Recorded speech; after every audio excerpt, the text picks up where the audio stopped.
Okay, sports fans, it's that time of year again. The NFL draft is just around the corner. So let's dive into it. Okay, I'm no draft expert.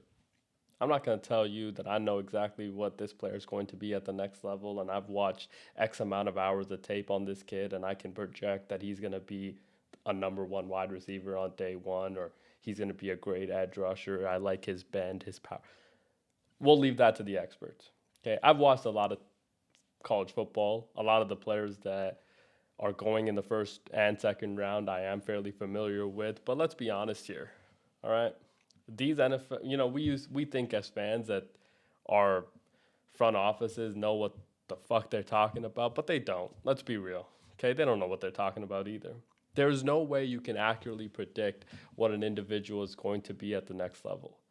Right? The draft is a roll of the dice at the end of the day. They have no idea what they're doing either.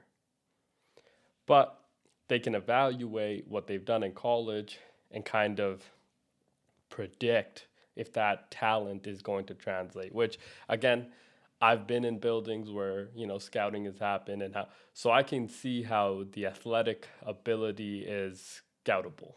But you can't scout what the individual how hard the individual is going to work when he gets into your building. So it's at the end of the day a roll of the dice. Now let's get started though. The Raiders have the first pick. Obviously, if you guys have watched my channel before, you understand that I am a big Raiders fan, have been for a long, long time, and I've lived through the misery that has been the Oakland Raiders, now the Las Vegas Raiders. And it's the same question about the quarterback. In the NFL, it's so simple, right? You either have a quarterback and you don't, or you don't, right? And right now, the Raiders don't have a quarterback. That being said, we haven't had a quarterback in a while. Now, we did bring in Kirk Cousins, so maybe we do have a quarterback. But number one pick, you have to go with Fernando Mendoza, right? There's no question about that. Every mock has them going number one. Um, and here's my thing with that pick, okay? Again, I'm not going to sit here and tell you all the, incredible things that he's going to bring and he's going to be great footwork in the pocket, and he's a great, like all that. We'll leave to the experts to do all that dissecting. My only thing is this, right? I got to watch almost every Fernando Mendoza game in this last college football season, and my biggest takeaway, honestly, isn't even exactly the play on the field because I have no idea what he's going to be like in the NFL. And I'm gonna tell you right now, they don't either. Okay, that's breaking news. I don't know if that is actually breaking news, but we get it, right? As sports fans, you get it. They have no idea either. But I will say, as the Raiders, you just need some positivity in that building, right? Like, regardless of what he's going to be as a player, I think obviously you take Fernando because he brings a level of positivity in your building, and we haven't had that in a long, long time. So I think just based on that alone, because when you hear him talk, it's like, yes, this is the guy that can lead my franchise. This is the guy that can lead my franchise to sustained wins, and he can be a leader in the locker room and not get in trouble off the field. Because again, it is Vegas, right? We've seen it happen too often where players do get in trouble, and it's if we can mitigate that and go with somebody that we have no idea if he's going to get in trouble or not, but I'm just saying it feels like this guy knows how to lead a team. And that right there is one of the foundational pieces that you need in your franchise, regardless of the play on the field right now, right? At the end of the day, I loved the Kirk Cousins signing because I do believe in the idea of sitting a quarterback for a year. I think it works. I think that there is a. Now, that being said, if he's ready to play week one, you play him week one, right? There's no way a better teacher is watching somebody play. Nah, man, the better teacher is you playing, right? There's no way that you're learning more from watching somebody do it from the sideline. Now there is an element of learning somebody how to be a pro and things like that, right? We've seen examples of why throwing somebody in as a starting quarterback and not having somebody mature as a quarterback position in your building can work, right? Like Anthony Richardson, I think is the first one that comes to mind. Nobody taught him how to be a pro. And he's now going to be they picked him fourth overall, and now he's going to be out of Indianapolis. Like, so we've seen it not work. That being said, I would have liked them to keep Geno. At the surface level, I would have liked them to keep Geno.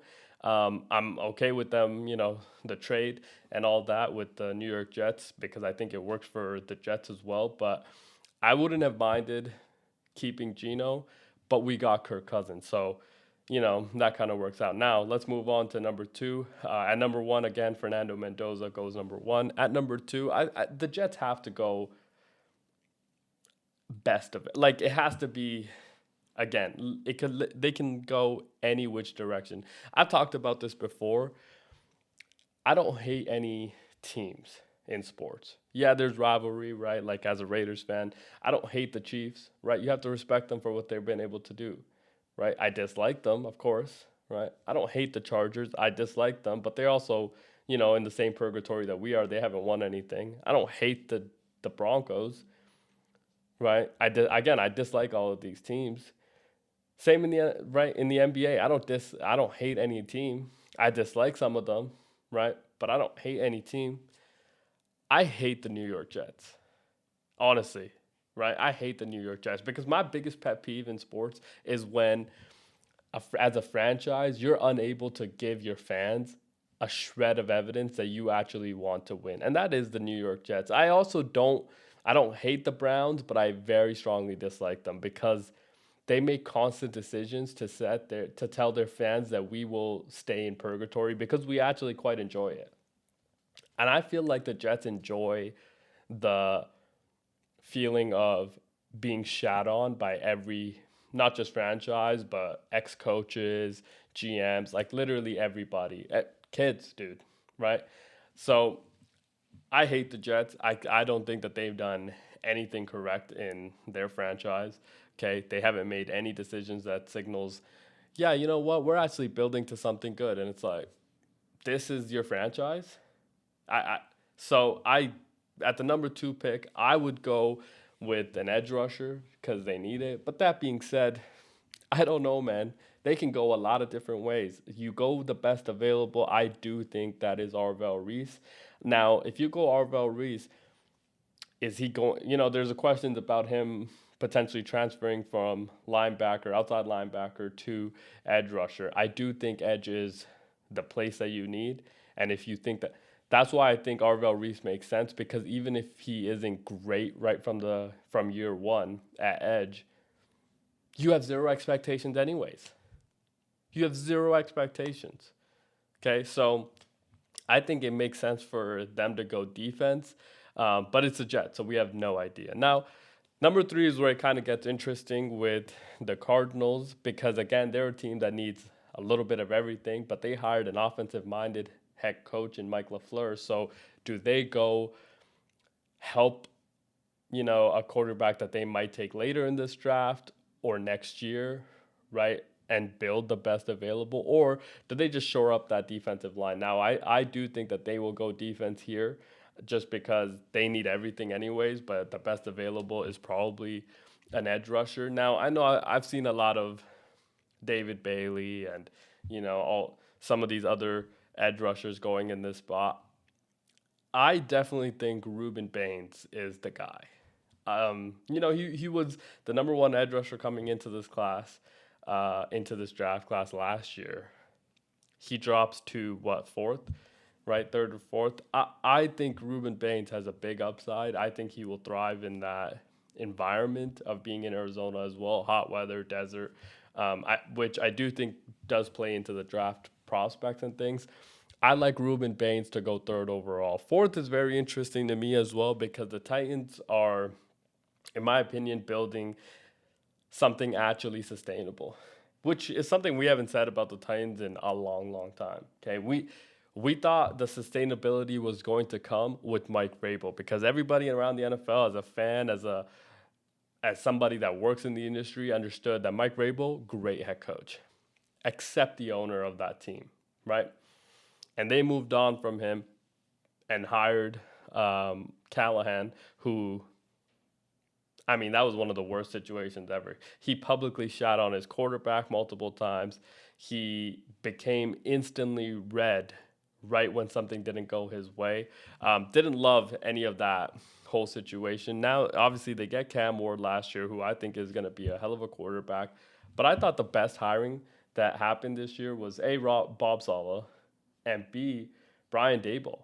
Like, you have built a good nucleus of coaching that I do think is going to be valuable for the Titans, and especially in this draft. So this one's a little bit interesting because I know a lot of people think Jeremiah Love makes sense. He's going to be arguably the top, running back. Well, for sure the top running back, but arguably the top three prospect of all players. So he's definitely the best available at this time to take him. I do think you help Jeff Simmons on the defensive end. Again, there's some to be said about can you build in the right way, and what we have kind of seen is that football looks cyclical, right? That's become kind of a buzz word in the industry, because it has such peaks and valleys, and the game changes, and the run game is back, but no, the play action game has gone more important. Shell coverage became a thing. There's all these things that change. The one thing that'll never change, I don't care how old this game gets, is that football games are won in the trenches. You have to have a good trench, both sides. If you look at what the Super Bowl just had, the Seattle Seahawks had 4 first rounders on their defense, right? Like, that works because you need to be able to impact a quarterback. They had 3 first rounders on their offensive line, right? It works because offensive linemen high in the draft almost always pan out. Sorry to the New York Giants, but they almost always pan out. So I think you go trench here to help, to help Cam Ward and to help Brian Daboll kind of solidify a little bit that. So I would go maybe not defense because I don't know if there's a defense. Maybe you go David Bailey if you feel highly of him, but I might go offensive tackle, and the best available is probably Spencer Fano, and I think that might work out for them best here. I do. I just think that, the best thing you can do for Cam Ward right now is to protect him. But again, there's so many different ways you can go. You can't reach here with a wide receiver. So the only one that makes sense is a running back. Now, can you justify taking a running back 4th overall? I'll tell you what, last year the Raiders took Ashton Jeanty. I didn't love that pick to begin with. There's too many holes on your team to be picking a running back 6th overall, regardless of how good he is. I'm sorry. To me, it's way too hard to make that decision because you can get good value at the running back position deeper in the round or the draft itself, right? You're not going to get a Jeremiah Love, but you might be able to get Isaiah Pacheco type in the 7th round, right? Who could be serviceable at that. Again, the expectations for the Titans this year is not the Super Bowl. It might be to win the division, which again is a bit of a stretch, but let's say the expectation is to win a division, maybe get to the playoffs or host a playoff game and win right? Like, that's the expectations. I think realistic expectations is 8 to 9 wins. And if that gets you into the playoffs, that gets you in. But I don't think that we are expecting them to. Actually, I know we're not expecting them to the Super Bowl. Let's move on to the New York Giants. And the New York Giants, again, always an interesting situation. They let go of Brian Daboll, still kept Joe Shane. What are we doing? Okay. I don't know how he has survived this whole situation and debacle with the Saquon Barkley situation. He has somehow. Props to him. Obviously, he's done an incredible job at becoming friendly with the owner, John Mara. So shout out to him. But, the news just came out that Sexy Dexy wants out. Dexter Lawrence has requested a trade. And Harbaugh talked about it a little bit as well, that, it's a business. We get it, right? Like, if he doesn't want to be a part of this, we need volunteers, not hostages. So we kind of get what it is. He's going to be out the door. And again, like the hire of John Harbaugh, I think you needed a little bit of stability in the organization. I just don't love that you kept the same general manager that was there for the last 2 regimes. That was a little bit interesting for you to do. It almost never works out, but it is what it is. Remember, in the start, there was a conversation about, hey, as a head coach, do I report to the owner or are you going to report to the owner, right? Like, there's too much of that BS. I think that there's validity in bringing in, as a head coach, bringing in your own general manager. That's just me. But, this is an interesting situation. Where did they go at 5? Again, like, if you're going to lose Dexter Lawrence, which you definitely are, you might need to go defense again, right? And this is an interesting one because they took Kayvon Thibodeau not long ago as a top five pick. They took Abdul Carter last year, right? So can they afford to go back to a defensive line, which is supposed to, because these are, I just talked about you need 4 first round picks to be good in the NFL. They just took 4 first round picks and they haven't been good. Those players have made zero impact plays. They're very good individually, but it's like this hasn't really gelled as much as we would like it to. But I think you got to go offense here. Personally, that's gonna be my take on this. Is I think you got to go help Jackson Dart. And if Jeremiah Love is available, I think the Giants make a lot of sense. I know Cam Scatterboo, loved him at Arizona State. I thought he was gonna be a much higher pick than he was, and he's been great. But that injury was a big deal. You could have a two-headed monster with Jeremiah Love and Cam Scatterboo. So I like them going with an offensive player here. And it could also be a wide receiver. I think any wide receiver in this draft at the number 5 position is a bit of a stretch, right? It could be Jordan Tyson, Carnell Tate, whatever the case, right? But I do think that at 5 is a bit of a stretch. So do you move down to do that? I don't know. But I do think that they will go or they should go offensive player just to help Jackson Dart, right? Because you need to get going here if you're the Giants. And we've been saying that for a while, but I think Jackson Dart showed flashes.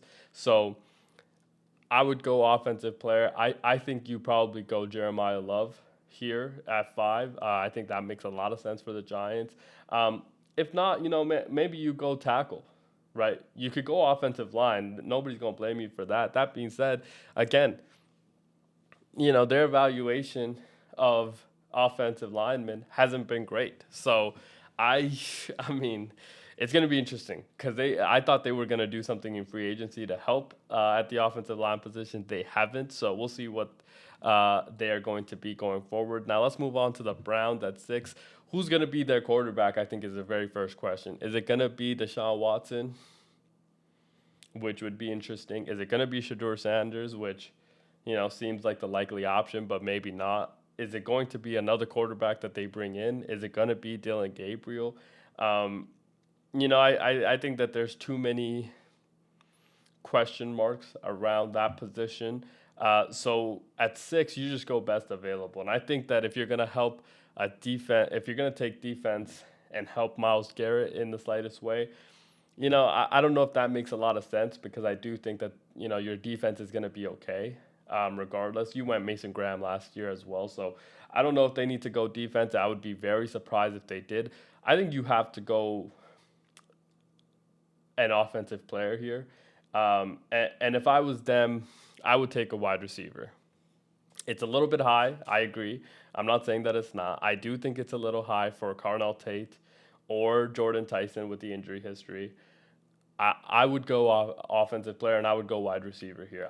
You just need some sort of pass catcher that's going to be very good right from the get-go. And I think Carnell Tate makes a lot of sense. Ohio State receivers always, or in the recent history have panned out very well because they run a pro-style offense. You kind of know what they get. And this idea with this guy and his 40 time, what are we doing? There's question marks around him because his 40 time was too slow and all this. Like, let's give it a damn break. I'm tired of that, man. Like, his 40 time was a 4.5. Dude, speed is not. If he's incredible at the other things, what does it matter? So maybe they shouldn't be running. Wide receivers that are going to go in the top 15 should not be running the 40. Maybe that's the thing, right? But I do think that it makes sense for them to go wide receiver just to help Shedeur. Now, Washington, I think, is the biggest wildcat in the top 10. I do. Because there's a lot of different, situations and different players that you could go. But Hakeem Mesidor at 9 or at 7, I think makes a lot of sense. For them to go defense, David Bailey, I think you could go as well. That's great value at 7. So you have to go defensive line. I don't care what else that you are thinking, or maybe we can go off. Nah, man, you gotta go defensive line. Okay, have to. You guys are too old on all on both sides of football anyways. But getting younger on the defensive line will be beneficial. Now, I think a lot of people forget what the commies had a lot of expectations going into last year. You went to the NFC Championship game the year before with the rookie quarterback, and I know that Jaden got hurt last year, but even when he played, they weren't good, right? Like none of it really worked out that well, right? Wild Bill never ran wild. It felt like so, and I thought Debo was great, but because of this dragging out on contracts with Scary Terry McLaurin, he comes into a training camp, like the last day, last week, and he gets hurt because he sat out the whole time because you wouldn't damn pay him. Like, so it's a whole like organizational situation. And you would assume that Adam Peters, who's their general manager, would know that and be better at that because I really wanted him as the general manager for the Raiders. I think that the San Francisco 49ers, the way that they run their organization does translate well, right? They understand how to build teams. And I think that would have made a lot of sense if he would have just understood that, hey, if we pay this guy, he's going to be here, probably not get hurt early. They didn't make that decision. He gets hurt, obviously, and, it is what it is. So I think that they go defense here, and Hakeem Mesidor, David Bailey, wherever you want to go again. It's all, whatever your evaluation is. If you like them, whatever, right?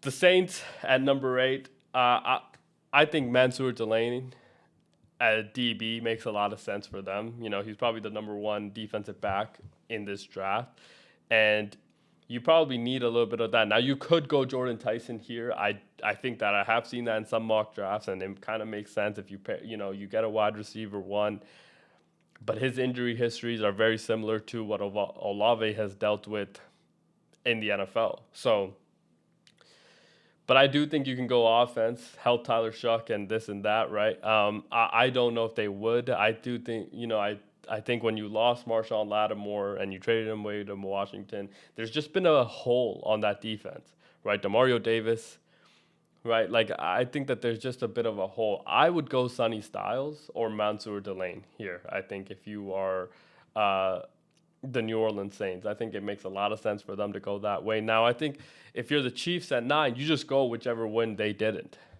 right? Because a lot of people think that the Chiefs are going to go offense in this draft at 9. That would make no sense.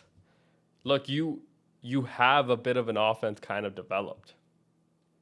I think it makes a lot of sense because of the people that you've lost on defense.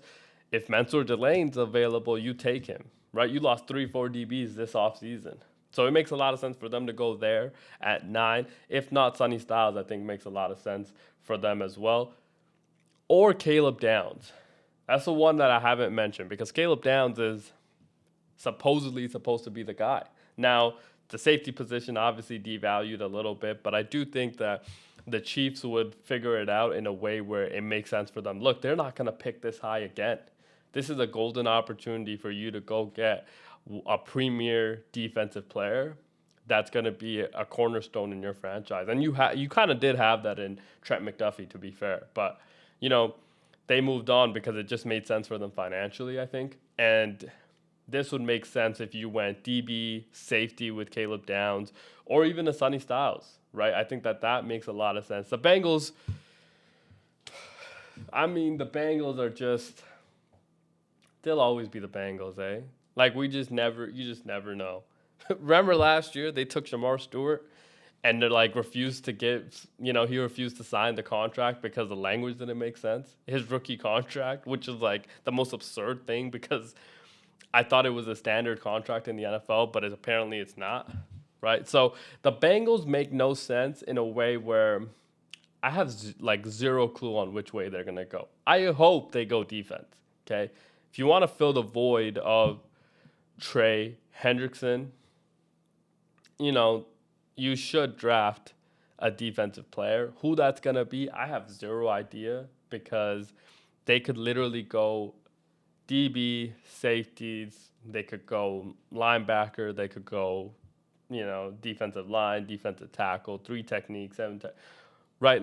No idea. I think that they have to go defensive line. Personally, I think that they have to go because if you can't pressure the quarterback, what does it matter, right? Like what does it matter how good your coverage is? They can't cover for 8 seconds if you can't get to the quarterback. So go defensive line. Who that's gonna be? Honestly, I have no idea. Okay, could it be one of the people that have fell? Could it be another tackle or defensive lineman? Um, could it be, you know, Jared McCoy? Could it be Peter Woods? Could it be, right? Like, I think that there's too many of those to kind of decide. Or do you go, again, they have to go defense, but I could see them going offensive tackle or offensive line. Caden Proctor, I think a lot of people have him sliding late because he isn't, the prototypical lineman. But again, I've watched a lot of Alabama games. I think that he makes a lot of sense in terms of versatility. But this one's going to be very, very interesting to see what they do at 10. And yeah, that's kind of where my head is at as we inch closer to the NFL draft.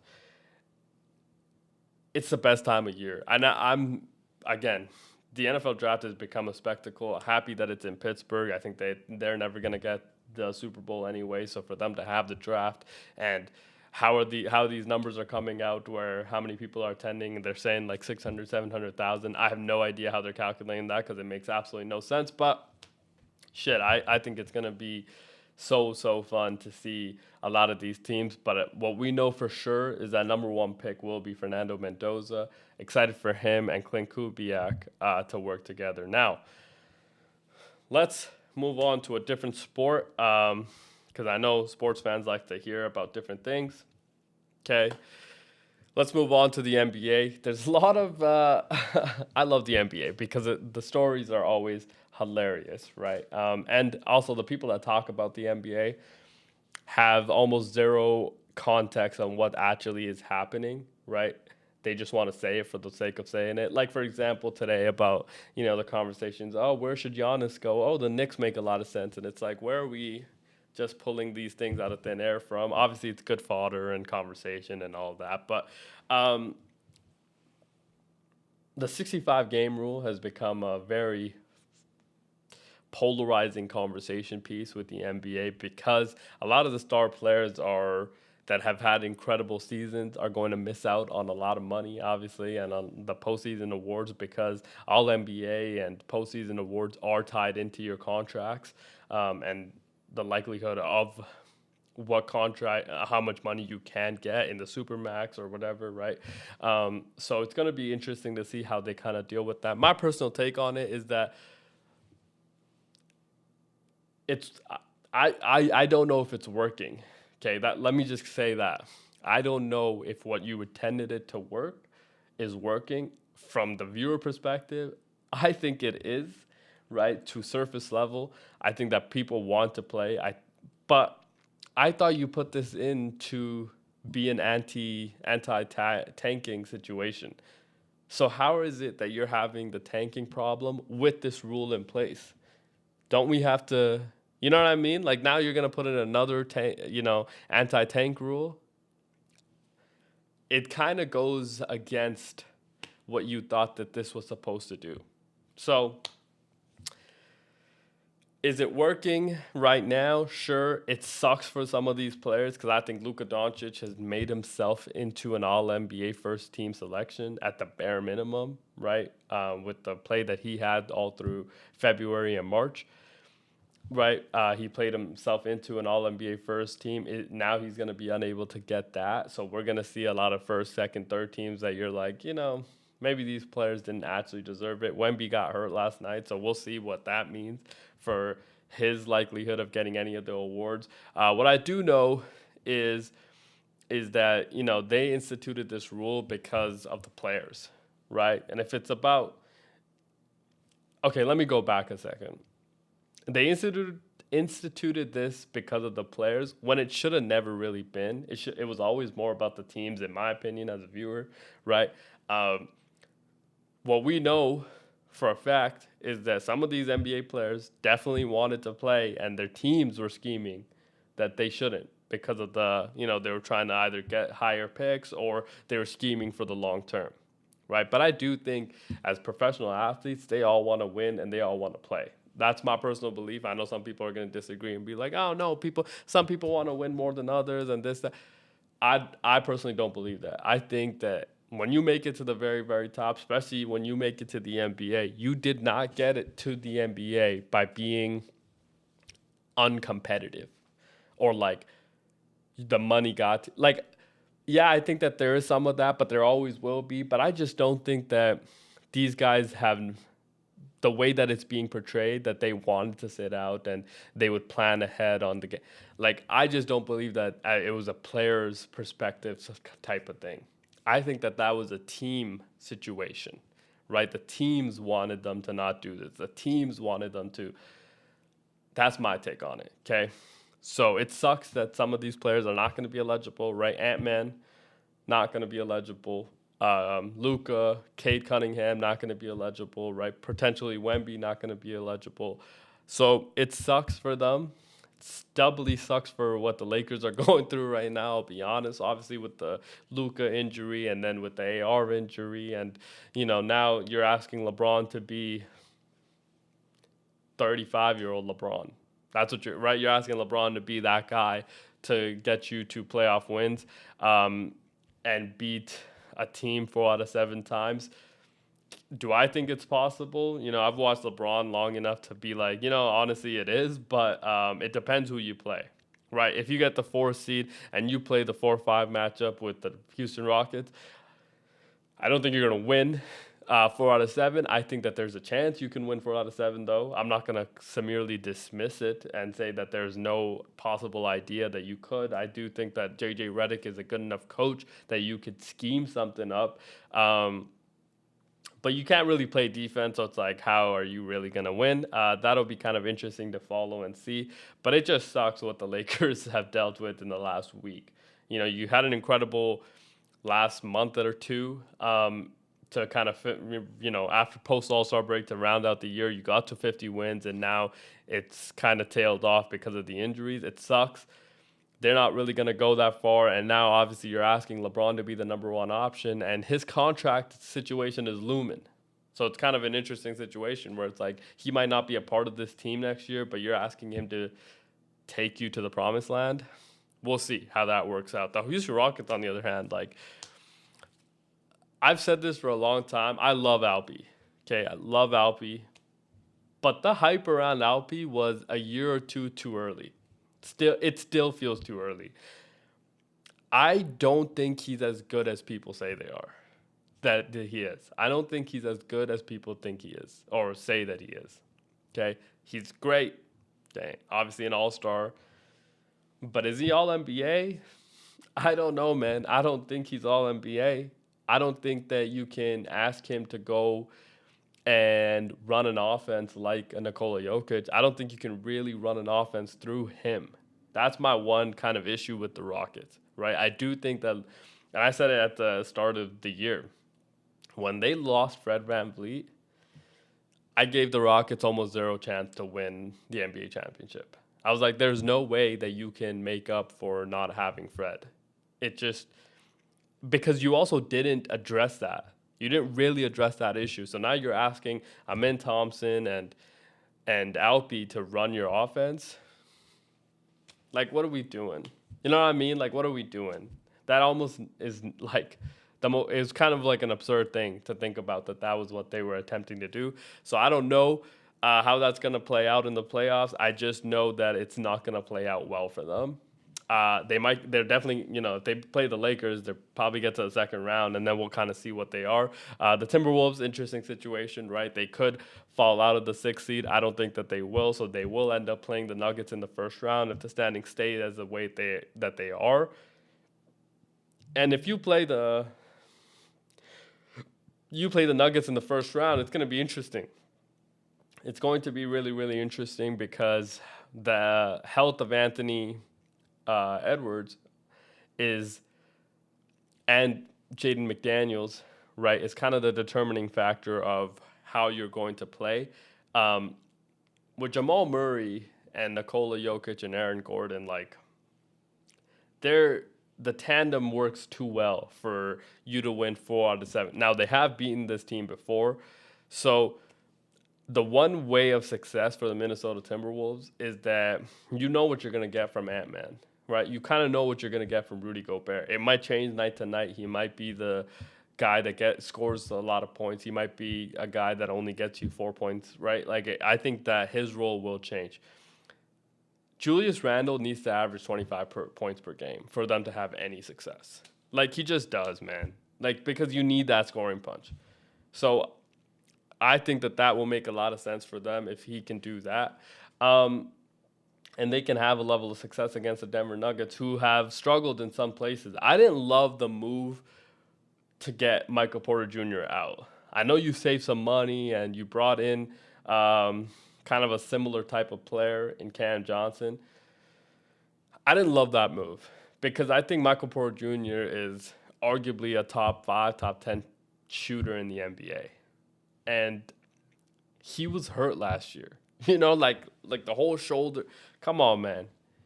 So I didn't love that they moved on from him. I understand why they did, right? And I think that it might help them in the future, but because of the money situation. But I just think that I would have felt a lot better about them had they had MPJ this year on this type of roster. Okay, because I think bringing back Bruce Brown has helped them tremendously. So they have a really good nucleus and pieces to win, right? They're on a 9-game win streak. Okay, so, and I also think that they're by far the third best team in the Western Conference, and we'll see what the Spurs are, obviously. But I just love Nikola Jokic's ability to dominate a game, right? And when you get to the play-in, I mean, the Clippers are in a funny situation, and pretty much everybody in the play-in, I guess. But you win those games, and you either play the Spurs or the Thunder, and it's like, if you're the Suns, Clippers, and Trailblazers, you're probably going to get swept. I think the Warriors get a game because of Steph's greatness. That's how I feel.